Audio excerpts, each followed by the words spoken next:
thăng mơ vui ha lông cha cha phải sớm phong phú mà hù cốc cha mẹ yên nhi pa mu la chen hi pa la ne i Teman esaya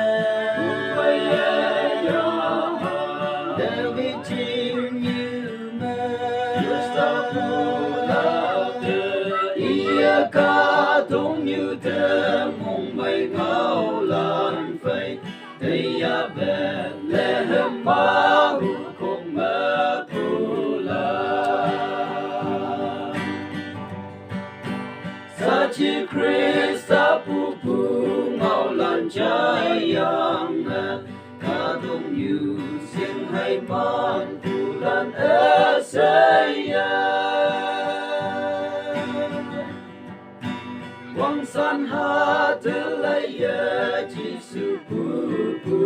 nhồi chính ya mà hiểu thấu ấy không phải đi man ta Teman esaya Dewi chim như mơ Ia ca thông như thế mong mây ngao lan phây Thầy ya bè lê hâm ma hù không mơ phù la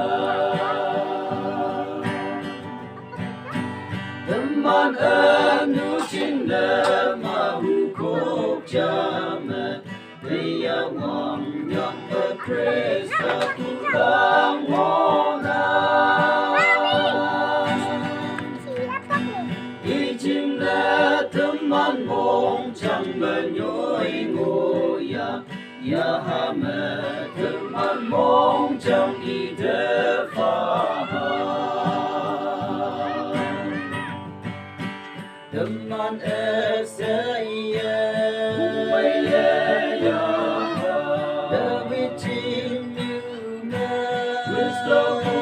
mơ Ia ca thông như thế mong mây ngao lan phây Thầy ya bè lê hâm ma